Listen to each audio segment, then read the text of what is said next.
Hey, good morning, everybody. Good morning, and welcome to Pillow Talk with Dr. Boyce and Dr. Alicia Watkins. My name is Dr. Boyce Watkins, and I'm here with my beautiful wife, Dr. Alicia. How you doing today, babe? I'm doing well. How are you feeling? I'm doing really well, really well. And today we were talking about Keyshia Cole, and Keyshia Cole's mother, Frankie, just died from what what her family is saying was a relapse, a drug overdose, and which made me very sad, and it made me think about you because that's an area that you know a lot about. Yeah, I do. Well, first of all, rest in peace, Keisha Cole's mother. I feel so sorry for this family that's been struggling with as a family member has been struggling with addiction. I'm sure Keisha Cole and this family is very devastated by that. My heart goes out to this family. Yeah, Yeah. mine too. Mine too. Yeah, yeah. I mean, addiction is terrible. It's real. It's something a lot of our families go through, and definitely my heart goes out to Keisha Cole and her family because this can't be easy. And how many of you? First of all, good morning and be one to everybody who's in the building. We were thinking about you guys because I asked Alicia to do this pillow talk episode where we literally have our head laying against pillows while we talk. This really is pillow talk. And I asked Alicia to talk about it because it seems like there's so many of our families that deal with drugs. So many stories out there.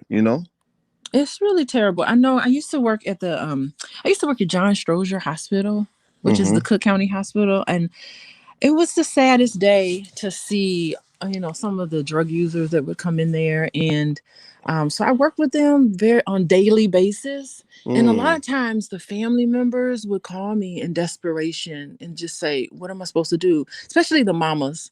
The mamas would call because their babies would be strung out on drugs. And I remember saying, okay, give him the phone. Give your son the phone. Let me talk to him. And I would talk to him on the phone. I'd say, hey, do you have a problem with drugs and alcohol? Yes, I do. And I say, are you interested in getting help? And some of them they would say, no, I'm not interested in getting help. And I'll say, okay, put your mama back on the phone. And I remember telling the mom, I'm sorry, he is not interested in getting help. And then I would just refer her to an Al-Anon group. Do you Mm. know what the Al-Anon group is? I've heard of Al-Anon. I assume it has something to do with rehab. No, Al-Anon group has to do with family who Mm. have a loved one with a substance abuse issue, and the Al-Anon group focuses on how to deal with family members, and the issue is enabling. So how not to enable them. So at that point, when you have, especially an adult who's doing drugs and alcohol, and they're not interested in getting treatment, the best thing to do is just to figure out boundaries. Hmm. Boundaries. Now we say boundaries. What do you mean by boundaries? Well, the thing is that you can't enable them to continue to do drugs because drug addicts are really good at lying. They're really Yeah. good at manipulating because that's what they've learned to do, because that's what keeps their habit going. So they'll tell you a long, sad story about why they don't have no money and what's going on. And so giving them money and feeding into them is enabling them to continue. The only thing I would focus on is you either go to rehab or you're going to have to unfortunately cut somebody off. Mm, It's the saddest thing to see. It's really difficult. And I really hope Keisha Cole doesn't feel responsible for her mother's death. I mm, hope that she can look back on it and think that she did the best that she could and not feel guilty. That's what happens. Family members feel guilty, like they're responsible for their loved ones' success and their loved ones' ability to get off drugs. And it's not. The only thing you can do is encourage them to do better, but you definitely don't want to enable them, especially manipulation in terms of money and resources. And don't bring them into your house because sometimes they'll steal things from you. We know how it is. And it's a terrible thing because it is a personal decision to decide that enough is enough and I want to go in rehab. It's like losing weight. You can't force somebody to lose weight. mm. Food is an You addiction. couldn't force me to lose weight. You had to. No. You just encouraged me, and you're right. If I had really not wanted to do it, it wouldn't have happened. Yeah, and if you weren't ready for that, I mean, it's interesting. I think, boys, you were ready to lose weight because you were already doing some things on your own. I had hit rock bottom. Yeah, but you had already purchased a bike. Remember you had that bike you were riding? That I did. stationary bike. So you were already ready. Hmm. And so I think you attracted me to you because you were ready for that. Yeah, well, you dated me when I was fat. You were adorable when I dated you, and you're still adorable now. Oh, thank you. But it has to be You're adorable something. too. Oh, well, thank you. But it was still something that you have to decide that it's time to make a change. And nobody outside, that's the thing. Like nothing and nobody outside of you can make you do anything. It has to come from inside. Mm. Well, everybody, in case you just came in, we do a segment called Pillow Talk with Dr. Boyce and Dr. Alicia, and I think somebody asked, "Is this Dr. Boyce's show or Dr. Alicia's show?" Actually, Pillow Talk is both of our shows. We do this together because we believe in Black family, Black love, and we believe that the core of the B1 community is both our men and our women, and our men and women supporting each other. So I love talking to my wife, and we literally lie against the pillow. And sometimes we do this at night, sometimes in the morning. But she's a full professor of social work. She's a licensed therapist. She also has seen lots of clients in different areas, and I know you teach that class on drug addiction, right? Is it Substance what's it? abuse and treatment. I teach a spring semester. Yeah, Yeah. yeah, substance Hmm. abuse and treatment. And I thought about what, and by the way, first of all, actually before I move on, if everybody could take a minute, please hit the thumbs up button. Hit the thumbs up button. Everybody please do that. That helps our channel grow. Or share. If you're on Facebook or something, if you could share the video, if you're on Twitter, retweet it. And put a hashtag B and the number one in the chat, hashtag B1, to let us know that you're Black first. Black first means that we put our community at the top of the priority list, and our goal is to solve problems. I believe that our scholars, like you and I, we're both Hmm. scholars.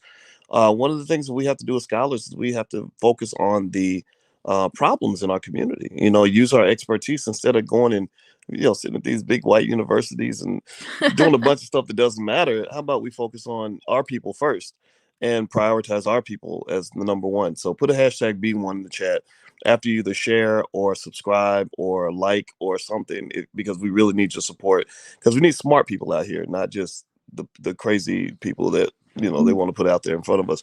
But anyway, with that said, yeah, I thought about you when I heard about Keyshia Cole's mother, because I thought about how many Black families deal with addiction. Hmm. So many of our families, I mean, because you and I've been watching Snowfall, Oh goodness. Yeah. and Snowfall just, it pissed me off.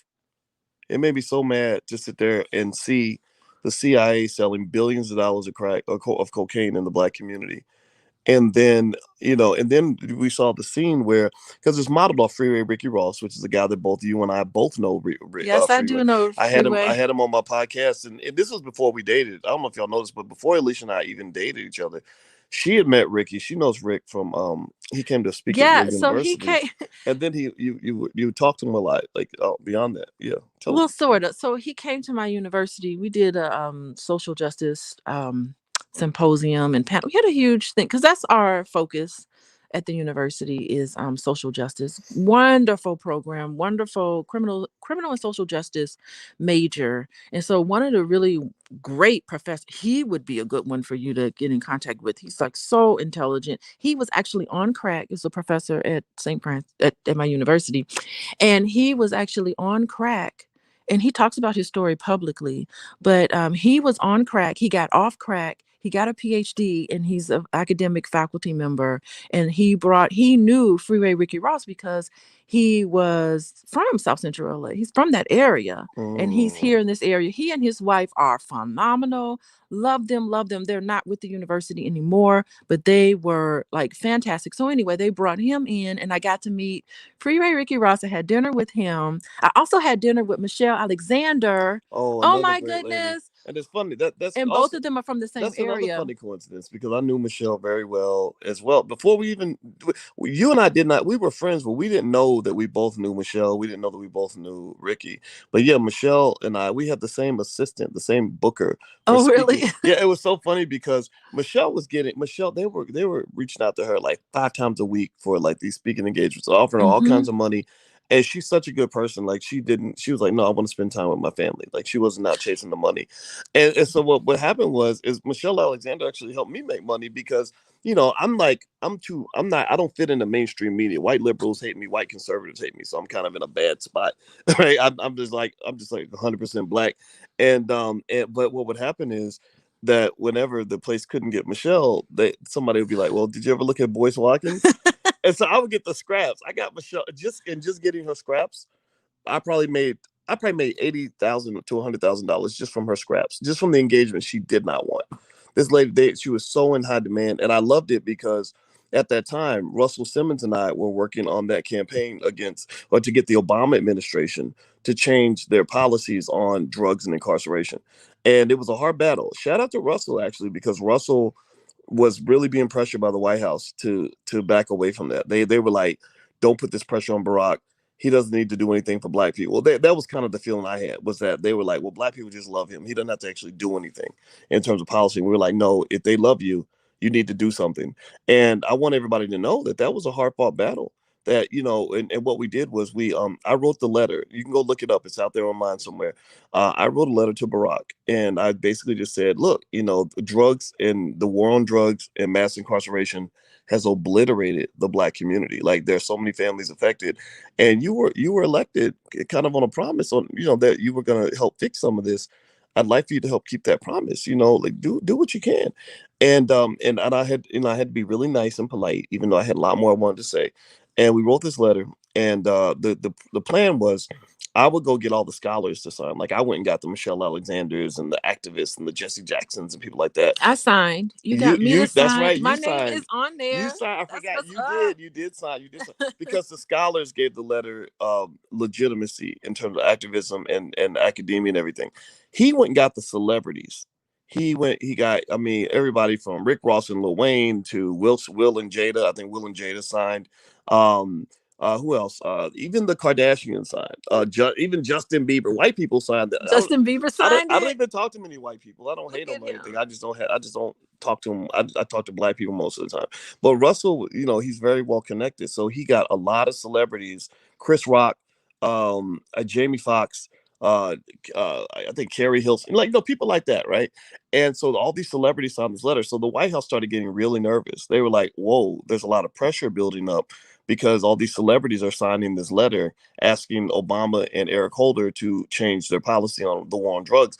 So as time went on, and this is an important story to tell because I think again, if you're gonna talk about things Russell did that you didn't like, you got to talk about things that he did that are powerful, right? So they didn't put the pressure on me. They tried to put the hammer on me through Al Sharpton because they were like, you got to shut this dude down. And I couldn't be shut down. I was too much of a wild card. I'm not a mainstream guy. I never wanted to be. But Russell he's in the celebrity space. And what one of the tactics that's used by politicians is they buddy up with celebrities. They bring them to the White House Christmas party. They get selfie photos with Barack, and that was how they kept them quiet. That's how they keep them in line, right? Russell did not go for any of that shit. Russell said, there are too many of my friends that are locked up in Rikers, too many people I know in Pelican Bay and all these other prisons, and they've been locked up for 20 or 30 years. I'm not backing down. And Valerie Jarrett specifically put a lot of heat on him. And he was telling me about it. And I said, so what are you going to do? And he said, I don't care. He said, so he stuck to his guns. And let me tell you what happened. So the letter got released.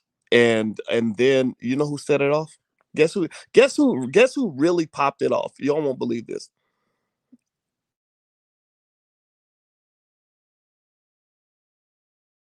It doesn't go out. Can you let me know? Give me a yes if you guys can still hear us. Sometimes when my alarm goes off, it turns off the audio. So I hope that Well, shout out to that Canadian Justin Bieber. He yeah, did it, yeah, right? Justin Bieber. He's so far removed. Can you guys hear us? Give us a yes in the chat if you can still hear. I want to make sure everybody can hear. Um, but yeah, Justin Bieber literally tweeted the Hmm. letter. He tweeted the hashtag. It was like in the war on drugs. When he tweeted the hashtag, it became the number three most trending, highest trending hashtag um, on Earth. The little Justin Bieber. Oh, Look at raggedy ass, him. raggedy ass I'm boy band. I'm sorry. playing. I He's not know. so bad Well, I actually. think he sucks. But then Some of again, his music you is know pretty what? I'm good. probably just being a hater right now. You should listen to some of his music. He came out with an album a few years ago. Hmm. I mean, he's got the best producers. on his He probably music, got a and it bunch of was really good. he's probably got a bunch of black dudes making all his It's music. they got to be. I mean, Hmm. he's don't Nah, sleep on Justin Bieber. I know, His I know. Christmas album is still good. Well, you know I what? play that Well, you every know what, year. Justin. Well, what Justin really is he's the new Elvis Presley. Okay. That's what you know because he's even Well, around a lot of black Elvis people. Presley was Elvis was around a lot of black people. Like they know where the talent's at. They know where the gold is buried.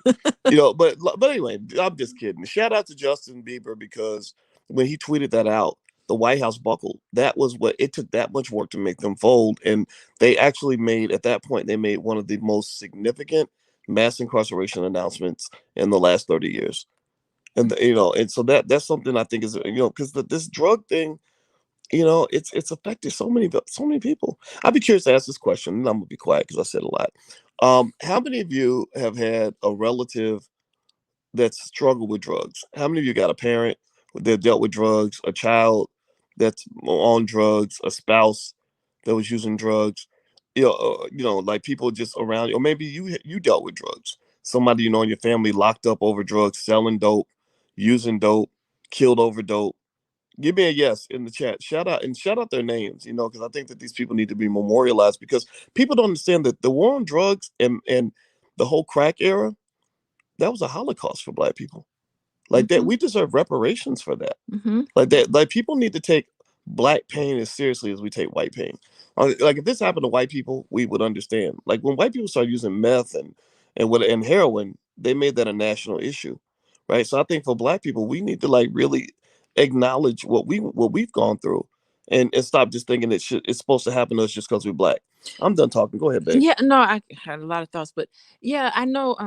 Now I'm really happy to see that we have what's called drug court, and we have so that people who are on using drugs and they commit a crime, they don't send them through regular criminal court. They put them through drug court, and I know that's the response because you see a lot of white people white families are dealing with methamphetamines like crazy. And because of that, what came out of that is drug court. They didn't have drug court back in the 80s when people were strung out on crack, but they have it now. I'm glad that we see it now, but the compassion is more there for people who are on drug because back in the 80s, that's how my profession became as a social worker became very popular because as soon as you had a baby and you tested positive for crack, they just took your baby away. Are you I mean, serious? yes, because they thought that if you used crack cocaine while you were pregnant, that everything was over for your baby. It was endangering the child. And we now know that crack babies, I hate to call them crack babies, but they're perfectly fine. It's a myth that crack babies are going to be somehow deficient in some way, and they're not. They're grown up. They have lived healthy lives.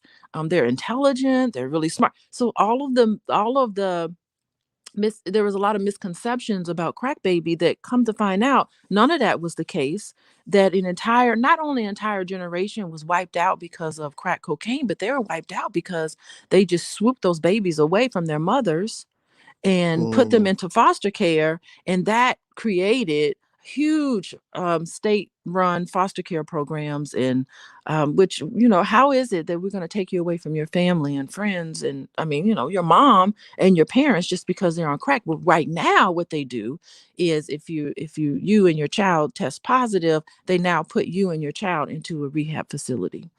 So they mm, no longer have that policy where they just wipe the baby away, but that's what they did back in the day, and it was just horrific. mm, Horrific, because growing up in the system like Keyshia Cole did, mm. growing up Yeah, in well, the she system well, is well, not the well, best. actually, she was adopted by two people in her family, but she might have been in the system for a while. Okay, so she was in relative foster care. Hmm. That's what it's called. And then Oh, so she was in the system, but she was with relatives at the same yeah, time too. relative foster Okay. care, and then that could lead to adoption, and Well, that. I mean, if you look at what Keisha went through, and I read her whole backstory. She didn't meet her father till 2016. Her mother, Frankie, we know she struggled with drugs. R.I.P. to Frankie. She just passed on her birthday. On her And birthday, yeah. yeah, Jeez.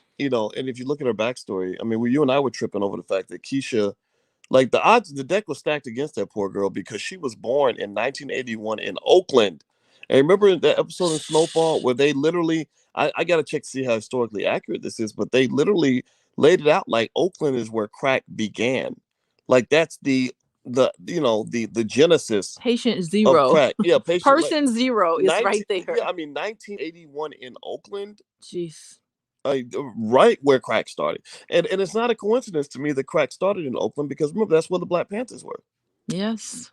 You know, what better way to ruin a whole Yes. movement and a whole generation than to drop this drug in there that everybody thinks is harmless, that's going to literally turn, a bunch of people into zombies. You gonna tell me that you can't tell you can't convince me in a billion years that wasn't intentional. But look at Keyshia Cole. She is absolutely beautiful. She is tremendously talented. I'm surprised we don't hear more from her. I would love to hear more music from her and listen to how she sang. Have you ever heard her songs? I There's don't. so much. I'm not exactly a Keisha Oh Cole my music God, boys. person. Her songs, you could tell she had a tough upbringing because it comes out in her music. Like her song, her And she was voice, singing from the gut. she sings from the gut, and you're just like, oh, and anybody who's been through anything, you listen to her voice and you just like, oh, I can feel it. She is very powerful singer. And and she is very relevant today because even our 14-year-old Nicole, Hmm. I heard her singing. She was sitting around singing Keyshia Cole. I said, how do you know about Keyshia Cole? She was like, I love this song. She's educating me on the Keyshia Cole song. I'm like, Nicole, I already know this song. She's like, I love her. So she's not only relevant to me in my generation, she's relevant to the youth now. They love her music. It's made a comeback. Well, you know what I found? I find that good music is Mm. relatable to a lot of people of a lot of backgrounds. Like if you take like the best country songs ever, and Yeah. you could play it, at a at a hood club, and Oh, we'll be jamming it to the was still country yeah, people song. would still like it. I mean, because there's something about I noticed that like if you take the best classical song and you play that, like people are gonna like it if they open their minds and say I'm gonna get past the Mhm. fact that it's classical. Like good music is good music. Don't sleep on that country music. There's some country songs that I'm like, play that again. I love Yeah, that. yeah, Hmm. music really is universal. And by the way, if you just came in, we're doing Pillow Talk with Dr. Bush and Dr. Alicia Watkins, and we do Pillow Talk on different issues that exist in the community. We like to give a perspective that's based on um, some thought. We like to sort of think things through, and because we're both scholars, that's what we do. And also, we really love each other. We're big fans of Black love, and we like to kind of talk about issues that relate to our relationships and our families. So make sure you subscribe. And actually, we do have a channel called the Black Love Channel. So if you're into relationships and how to make it work, Alicia actually has a license in that area. That's what she does. She coaches couples all day long and stuff like that. So she knows what she's talking about. All right. Do me a favor, hit the thumbs up button. Please hit the thumbs up, share, subscribe button. Let me bring up something real quick, babe. What you want to bring I up? was looking through the comments and I saw a lot of response when we talked about people having relatives that were dealing with drugs or having struggled with drugs. And for example, Mercedes Thomas says that it looks I guess that's a she. She says I'm 31 years clean tomorrow. Oh, bravo to Everybody you. saying congrats Mercedes, good job. Everybody applauding the same. It's a tough road. The sobriety is tough. Yeah, and Yeah, poor bravo, Ebony Bailey, bravo. that poor child. She says, "Crazy era destroyed my family." There's a Yeah, lot of families that were destroyed over drugs. A lot of families. unfortunately, yeah. And I would have to say, um, I feel kind of unique because I don't know if there's anyone necessarily in my immediate family that was using drugs. However, we were victims. I was talking to you about it before. We were victims. There was someone in our family who was murdered by somebody on drugs. Yeah, Yeah, yeah. Oh, by you and I someone were on talking about that the drugs. other day. Yeah, let me tell you, I'm so happy. We were talking about this the other day. Aren't we lucky we don't have moms who were strung out? Hmm. Just think how just think how rocky our relationship would be if we had mothers who weren't present with us because they were strung out on drugs. Mm. Now, my mom was addicted to cigarettes and nicotine. She had a cigarette addiction that she finally kicked, of course, but Hmm. still, I mean, we could actually, that's terrible. We could actually say, God, we were lucky we did not have a mom strung out. Well, and you grew up in Gary, Indiana, which was the murder capital of the world It at that was the time. murder case. I survived Gary. Yeah, yeah, and But Gary is a place where if you're looking for trouble, you will find it. But if you're not looking for trouble, you can be sheltered. mm, You know. well, check this out. I know. I mean, drugs hit my family pretty heavy. My biological father, who didn't raise me. I didn't meet him. Kind of like Keyshia Cole. I met him first time when I was 14. Met him again when I was 23. Mm-hmm. Um, he was in prison for drugs. Yeah. I knew somebody who knew somebody who met him in prison and told me that he was locked up for drugs. And then also my father that raised me. Some would call him a stepfather, but he's not my stepfather. He's my He legally adopted you, Yeah. so Well, he's my father. Even if he hadn't legally adopted me, he's still my father. okay. Even without the But name of that's why you have his last yeah, I don't name. care what the government says. That's my daddy. Period. Well, of But course, yeah, but but my you daddy, know, he says when he came back from Vietnam, he had a heroin addiction. and he kicked it, didn't he? Yeah, Of yeah. course, he kicked it, Well, he cause chose to walk away. He's a strong man. yeah. I like to believe I inherited that strength from him because I Hmm. watched him. He taught me, about mind over matter. That's why I'm not really afraid of him. There's very few things that scare me. And I got that from my father. It's like either you're gonna do it or you're not gonna do it. Well, So so I want to say, then I'll be quiet. I'm sorry, but I'll say this. But I'll say with my dad. The cool thing about my dad is that um, when I watched, when I think about all the things he gave me, and I imagine what would have happened if the drugs had won his mind. hmm All those things he gave me, all those gifts that come out in who I am, wouldn't be there. I'd be a whole different person. But go ahead, man. no, I was gonna say shout out to your biological father. Shout out to him. May he rest in peace. Like really, because first of all, that's you. That's part of who you are. So that part I love. Yes, may he rest in peace. May he rest in peace. Shout out to your biological father for having the foresight to give you up because he willingly gave you up to your dad and your mom. Of course, your mom wouldn't give you up to your mom, but he willingly gave you up because he knew that you had a better life with Papa Larry and Mama Robin. Hold on a second. Do not cut me off here. Shout out to him because he knew he had the foresight and the ability to know that you were better off with this nice, stable family. Beautiful family. Shout out to Mama Robin and Papa Larry. I love them dearly because they raised you to be who you are today. But you got the DNA from a fantastic man who had the foresight to know that you were going to be something special. I promise you, he's not here right now, but I'm almost certain that's what he would say.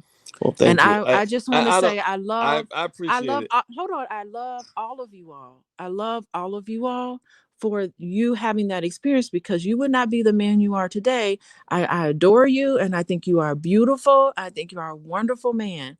And I love everything about you boys. Well, I appreciate that very much. Well, I will say that I appreciate him as well.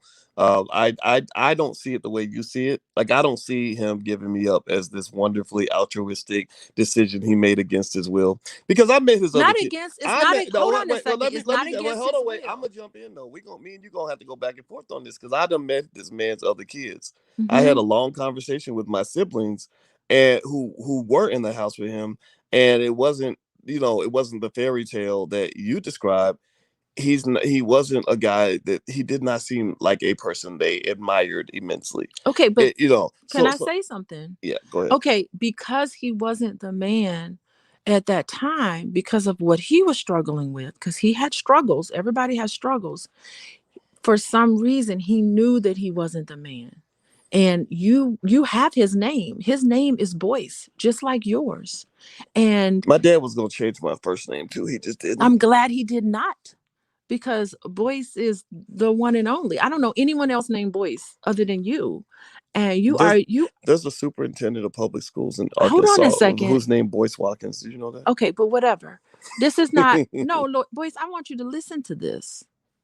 Because his family has said he was difficult to live with, that even more says it was a wonderful thing that he was able to remove you from that element and you were raised by basically a steady environment, basically. Okay, well, let me just say Not to this. say that there were Well, any problems. let me. And what I want to do is, I just want to reframe. I This want you is to not hear. about. This is not a conversation about my dad. I This is know, I we know, we, we but gotta get. we're We were talking talking about, about drugs. and let me say this. My brother's in the chat. My Hey, biological shout brother, out to Rieslow Sanders. That's his name. That's shout out to you, Ryan. My brother. brother Ryan's in the chat, And and he. he's my hold on, he's my brother Ryan too. Shout out to you. Maybe one day we will meet. I haven't met him yet. One day we will Mhm. meet. Shout out to you. But how fantastic are you boys? Your intelligence You're making probably a came fairy from tale him. up, babe. I just Here's want. what I'm I doing. everything ain't the fairy tale, sweetie. Look, Ryan is saying that he. Well, I don't. Ryan, you got to explain the comment, but he says he didn't voluntarily leave us, bro. She don't know. So what he's saying is, you don't know, babe. You got to go and. Who said How that? about this? I'm gonna put you on the phone with Ryan, so Ryan can give you Did his. Ryan say that? Yeah, Ryan. Ryan's basically saying you don't know. Like, Here's the and thing. that's the thing. Like, we want to make a fantasy that, oh well, he did all these intelligent, thoughtful things because he Hmm. just cared so much. When he might have just been cracked out. He might have just been. I don't know about crack. I'm not saying that specifically. I'm just saying he might have just been a knucklehead. Like, there's a lot of people in our families that are just knuckleheads that do dumb shit. And we and I'm not trying to say. And the thing is, I don't believe in rewriting the story. I believe Okay, in I saying do believe in I believe in rewriting. us figuring out how to do better. Okay, can I say something, please, boys? Yeah, go ahead. I do believe in rewriting your story. I do believe in the subconscious mind. I do believe that you can make a story work for you however you want to work for it. Your imagination is your power, and that's your magic, boys. So you rewrite the story. You take a story that's tragic, like what happened to you and why you were adopted by your stepfather who raised you. Rewrite that story, boys, and turn it into the fairy tale. And it's called reframing in therapy I don't need. language. Hold on. In I therapy I language, it's called I reframing. But I I don't am need wanting, hold I on. don't need a fairy tale in order to get through the day. Now let me tell you, look, Ryan made another comment. He grew up in the house with my dad, so he knows more than either one of us. So I think he needs to be heard. Do you agree? He does need to be Do you heard. wait? Do you agree? I'm gonna read. Can I read his comment? Okay, read I'm his gonna put it on the comment. screen. Here's what Ryan, my brother, who lived in the house with my biological father, said. Now you can talk to Ryan because I want you to kind of, because remember, just like we might need to reframe. Maybe you got to reframe too. He says this. He says he was fucked up, running the streets, dealing and using. So the streets kept him away from all of us. Yes. That came from his son Okay. Can I that can I was in the house with him. can I respond to that? Yes. Because he knew he was fucked up, running the streets, using drugs. He knew he could not raise you. And that's why he gave you away. So what Ryan is saying is not contradictory to the story that I'm telling you about. So because of that, because he's like, you know what, I can't raise my first son. I can't raise my first son to be Or his right. second. Or you were his Or first. his daughter. Hold on a second. You were his first. You are Boyce. You are Boyce the man. And as an No, infant, but my you bro, are special as an but infant. my brother's important too. My brother, Okay, like we all matter. everybody matters. Everybody knows that. But I'm talking about you right now. Hmm. I'm talking about how special you are. Because listen, while Keyshia Cole's and all of the tragic things that happened to her when she was young, losing her mom to drugs, not knowing her father and reconnecting with him, and who knows what other type of trauma Keyshia Cole's encountered. Out of that came a beautiful, talented, wonderful young lady who she's now a mother. And I'm certain, I think she had a reality show or whatever, but she's a fantastic mother and she's doing it for Sharon herself. Sharon I said you love her. Sharon said you sounding crazy. Well, whatever. It resonates with a lot of people. And I think out of the tragic of what crack cocaine did for us is also some success stories. Well, I think It you didn't what work. Here it one is. area where. Suppose Well, hold on, CIA. wait. You talked a lot. Now let me talk. Okay, I have another comment Right, too.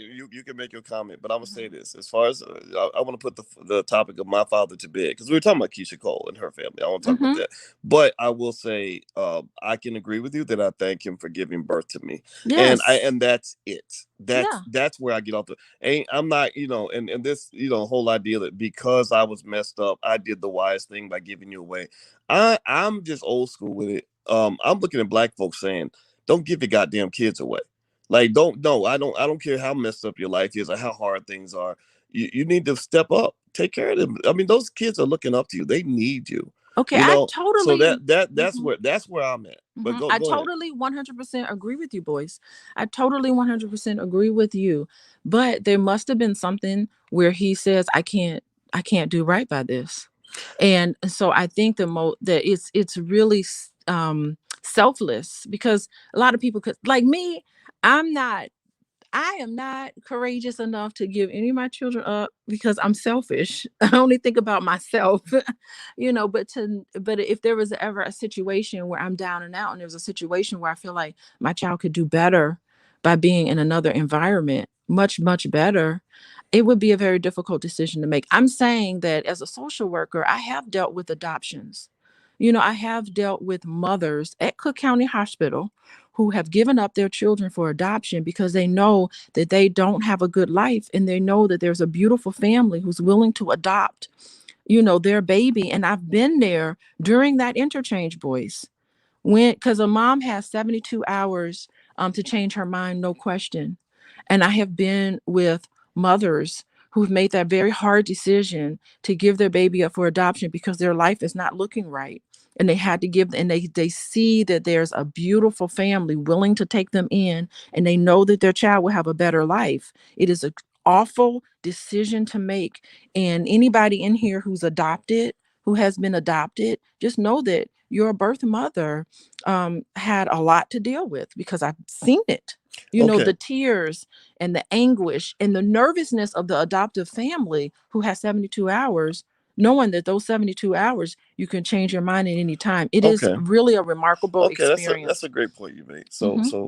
I'll say that I get that. I totally get that. Right. If you refuse to improve who you are, It's tough. Yeah. right, or you can't, or you don't believe you can do it, Yeah. maybe your children are better off. But I'm also the guy who says, when you look at a tragedy like poor Keyshia, God knows what that girl went through because her Yes. parents didn't step up to the plate. I think that's where the strength of the community comes into play. Remember, crack infiltrated the black community in a way that it did not really infiltrate the Jewish community or the Asian community. Now, part of this is due to targeting for sure, but also part of it may be due to, um, the question of, do you have a family that's strong enough to force you to do better, to become a better person? There are a lot of families where no, that ain't gonna happen in our family. You're not gonna just give up and say, well, because I just choose to keep going out and running the streets and doing God knows what, I'm gonna give my baby away because that's gonna make me a good person because I did the right thing. No, there's some families that are like, no, you don't change who possesses your children. You need to change who possesses you, like your actions. You need to change you. Well, I don't You think need to it's step up. I don't think it's for us to judge people who have to make that difficult decision. We just have to know that it was a difficult decision. I'm not here to judge anybody for giving someone up, or for deciding to stick through it, or for making the choice to get off of drugs, or for not making that choice. It's not my place, I don't feel, to be judgmental. I'm saying that whatever those decisions that people have to make, it's a tough decision, and that people basically were doing the best that they can. So that's I, that's that's the I, position I I do take I as a do agree with that. therapist. I do and I can hear Hmm. that, and that makes perfect sense. And I think for me it just bothers me. Hmm. When I think about Keisha Cole, I see a damaged child, right? And also I read her whole bio up and down, and they said that her parents didn't really reconnect with her until she became famous. Okay. She connected with her dad in 2016, and her mother, I think a few years before that, and it's just kind of one of those things where it kind of, it's just kind of unfortunate. This was one of those things where I think that even though we may not call it judgment, but I think expecting people to meet a standard is is important too, right? Like to say, like, yeah, I'm not gonna judge you. It's like with your kids, when sometimes our kids, they don't want to clean up the kitchen because they're tired and they just don't feel like doing it. And you give them space, you give them leeway, or Well, whatever. there's Because consequences for right. that. I get that. I Hmm. get that. Right. And that's what I mean. Consequences, right? Yes. Because you expect them to meet the standard. So here's my point. Right. So I think that for parents, I want to ask everybody in here, what's the consequences for a father who doesn't take care of his kids? Some of y'all got deadbeat men in your family who making babies, ain't take care of none of them. Go make another one. What's the consequence? What's the community doing to put pressure on him to say, you can't come to the family barbecue? We will not associate with you because you abandon your kids. We will not sign off on anything that you're doing. You run around here with these random hoes, but you ain't taking care of your own children. Where's the consequences? I don't see consequences, and that's my point. I'm saying that sometimes, I'm with it. I told it. You know what I love about you is because you're a social worker, you bring out the empathetic side of me. You help me see another perspective. But I'm also a person that says, where's the goddamn standard? Like, at what point do we say, no, I'm not going to sit and feel sorry for you as you keep making one bad choice after another? Get your butt in rehab so you can be there for your kids. How's that different from what I said? Well, That's not different. So there you go. So there we go. That's where we can That's find our not common different ground. from what I said. Let's find our common ground there because we both agree Yeah. that rehab matters. And I just think, and I know with my dad, he had a choice. My dad could have, the father that raised me could have easily leaned on his heroin addiction and said, because I was so messed up on heroin, I just abandoned my family because they're better off without me. And the answer to that is no.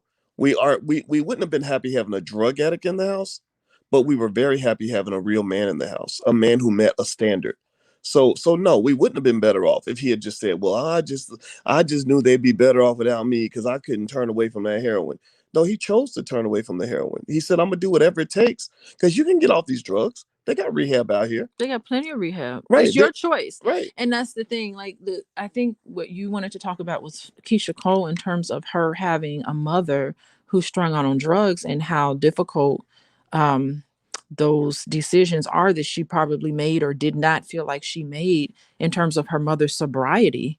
Mm. And it was probably tough. And my thing for her is not to feel guilty. Keyshia Cole, do not feel guilty. Please know that your mother made that decision on her own. She made that decision on her own to make those choices. Everybody has choices, and unfortunately, the consequences for the choices of Keyshia Cole's mother led to death, and that is what can happen. And when I talk to substance abuse users in the hospital, I would tell them, I'd be like, your next time could be your last time, especially heroin. I'm like talking to people like, hey, heroin can stop your heart. You can take heroin and go to sleep and sleep your way on out of this world. So heroin can actually stop your heart. It's a very addictive, very awful drug, and you have to shoot it up, and it looks terrible. And I offer people treatment. I say, we could discharge you and send you right to a treatment facility. And the choice is yours. Do you want to go to the treatment facility, or we can discharge you to the street? It's up to them to make that decision. Yeah, I agree with you, and I personally think that when you're talking about this stuff with Keyshia, it's funny you said everybody's got choices, They do have choices, which is an E40 song that we came out to in our wedding. Yes. And E40, and it's funny, E40's from Oakland.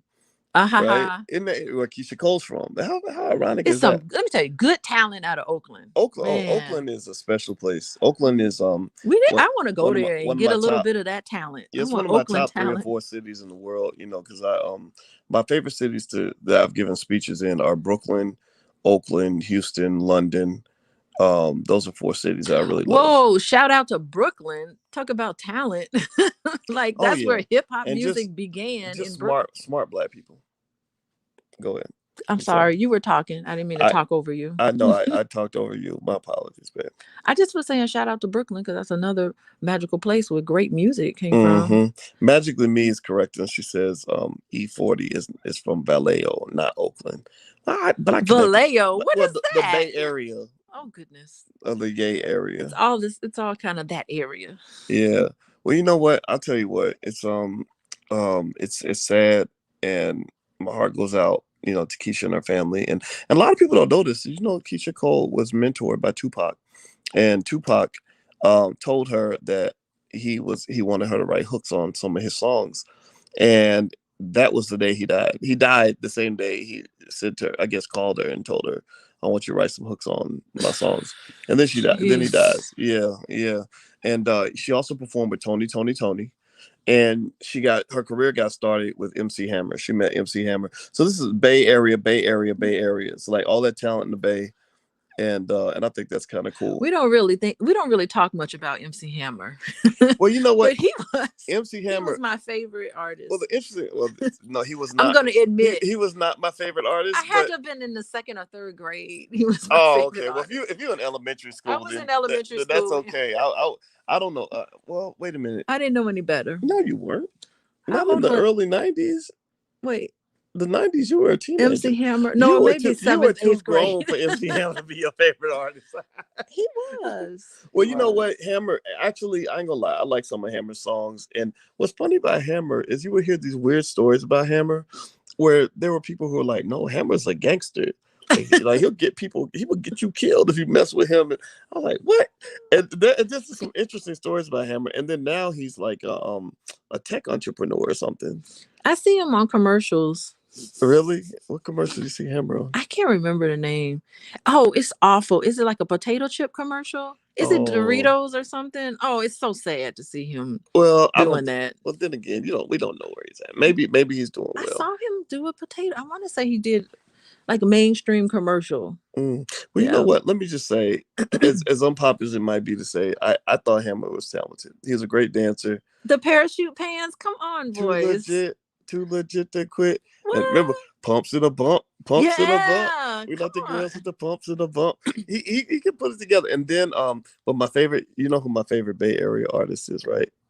What Tell is that? It's not Spice One, is it? yes, Oh, jeez. yes. Spice One is my favorite Bay Area artist. Most talented, one of the most talented poets in all of hip hop. You know, I remember in way before we started dating, you would come to Chicago and visit me, and I would have to listen to Bay Area music the whole entire time. Well, that's because You the don't talent. remember that? You The, would go and buy a CD because mhm, no, not a CD, a cassette tape or something, mhm. and I would have to listen to that in my car while we drove around Chicago. Yeah. And I remember thinking, "Oh my goodness!" And it Well, would be super loud in the car. I you know totally what? remember The that. Bay Area artists, there's nothing like them anywhere on the planet. No, you're There's correct about nothing that. like that.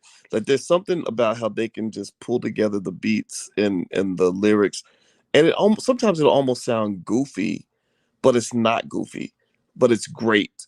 Like you enjoy hearing it. And to this day, and Sugar T, E40's sister, was on the podcast about a month ago.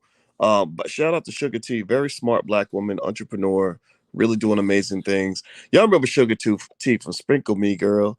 Ooh, ooh, ooh, I'm ooh. Remember that? Anyway, but Sugar T was on, and it just made me reflect on just how much talent there is there. Like it's almost like there's something special in the water in the Bay Area that's not anywhere else. And to know that Keyshia Cole comes out of that is not a surprise that she's so talented. She's just a continuation of that powerful legacy. I want to hear more music from her. I want Yeah. her to take this pain and this loss and put it into a good therapeutic song and have us all Mm. hear it because it's going to help the world. Yeah, yeah. Mm-hmm. But yeah, I mean, I think that Keyshia Cole's struggle and her mother's struggle and their story, Mm-hmm. the Mm-hmm. sad thing about their story to me, especially as we're watching Snowfall, is that this story has happened a million times in the black community. There's like probably a million people who could tell the exact same story. I saw one sister in here who mentioned how drugs ruined her whole entire family.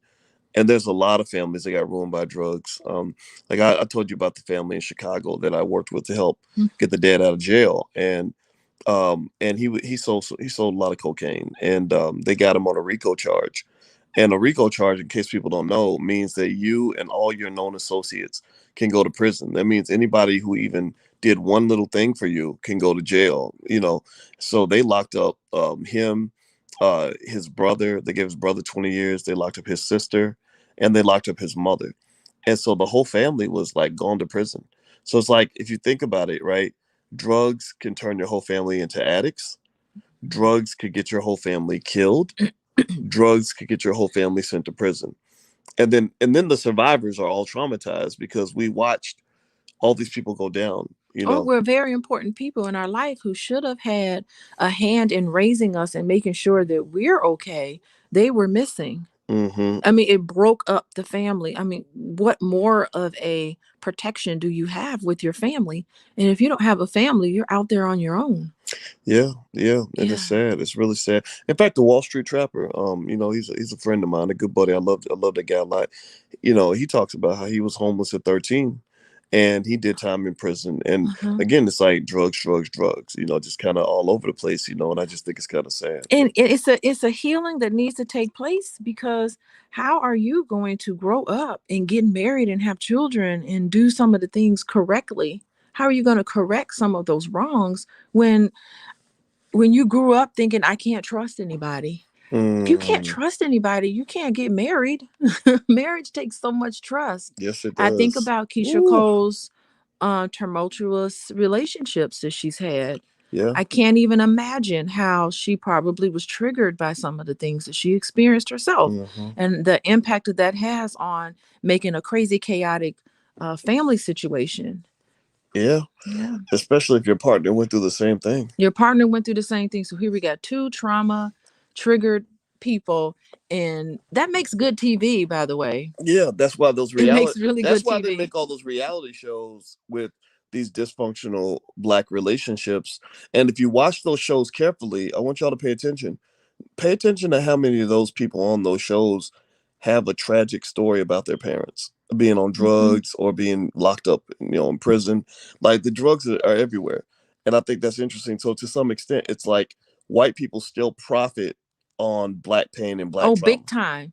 Big time. Lifetime and Bravo have made a killing. Oh, and the OWN network, the Mm. Oprah Winfrey Network, they make a big killing. Ivana, Change My Life, Fix My Life, or whatever that show. Yeah, Ayana Van Zandt. Ayana Van Zandt. I can't get it. Hmm. Can't get her name correctly. But those shows big time profit off of our tragic, ghetto, trifling stories that we have. Yeah, yeah, yeah. When they put that cocaine in the black And it's community, they messed it cringy. up. Have you seen these stories, boy? You got to see You talking this about with us. we talking about Fix My Life? Or you talking about All of those Love and shows Hip is Hop? very cringy, but I watch them. I watch a lot of them just because I'm thinking, wow, if they were in my office, what would I say to them? But Yeah. Well, I personally just believe everybody needs therapy. I think being black, you deserve combat pay for trying to be black in America, dealing with some of the nonsense. And so, I make a suggestion to everybody. Get help. Self help is the key to kind of help overcome all your own BS. And people like you do that yeah, sort and of thing. So I I'm respect finding that. that people just need someone to talk to who's going to be a good listening ear, and someone who's not going to judge them. And I think that's why I brought that up, real important, about the judgmental. Like, we can't Hmm. be judgmental. There are a lot of people out there on YouTube who just sit there and build their whole channel on judging people, And and, attacking and them. attacking them and criticizing them, especially in relationship to relationships and marriage and couples and all of that. They just want to judge people and blame black women and blame black men. Like, no one can be the problem. Let's deconstruct some of this. It's not just one Mhm. person. It's the system, of course, that you brought out. It's your background, my background. It's all of those things together. We should not be judging people. We need to be more healing happening. Right on, right on. And I So hope to crack a dent in some of that, make a dent, make an impact in that way. But it's an uphill battle, boys. yeah, yeah. I'm I trying. guess it starts with love. Like just trying to love each other and loving our community And enough to do acceptance. the hard work. Hmm. To do the work necessary to figure our way out through this mess. But Well, if you do it with hatred, and you do it with hatred and contempt and criticism, if you do it in that sort of way, you're just re-traumatizing us. I'm re-traumatized by some of the things that I'm seeing. Where if you did it by, well, first of all, love, love and peace is not sensational.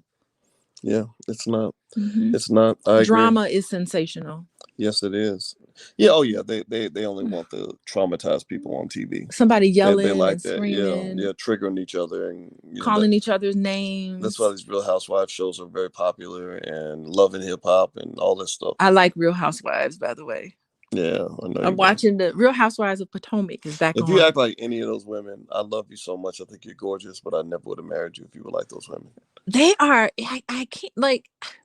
It's just interesting how they live their There's lives. nothing appealing to me about women who like to fight and scream and throw glasses across the table at each other. And Oh, they come at each other, yeah, boy. I'm not a fan of any of that. I like classy women. So shout out to all the classy black women that are in the building. Classy women are the ones that matter. All right. So well, not that the others don't matter. I just wouldn't. Everybody matters, boys. Everybody matters. You're right. I'm sorry, but I will say that classy women are the ones that are better to have in your life, in my view. So anyway, guys, we're gonna bounce out. And if you actually want to follow Alicia on Instagram or check out her website as well, you can go to coachingwithdralicia.com. Alicia is a full professor of social work, which is a very high ranking position. She's nationally recognized in her field. And also she's a licensed therapist. She sees lots of clients. And in addition to that, she actually was the first faculty member in the history of her university to win a Fulbright fellowship, and we went to Guyana, and that was quite an adventure. So if you want to know more about the stuff she's doing, feel free to go to coachingwithdralicia.com or at coachingwithdralicia on Instagram. So everybody, please have a great day. Please hit the thumbs up button, share, subscribe button before you go. This is Pillow Talk with Dr. Boyce and Dr. Alicia. We will be back soon, so make sure you subscribe and have a great day. Love you guys. See you soon. Peace.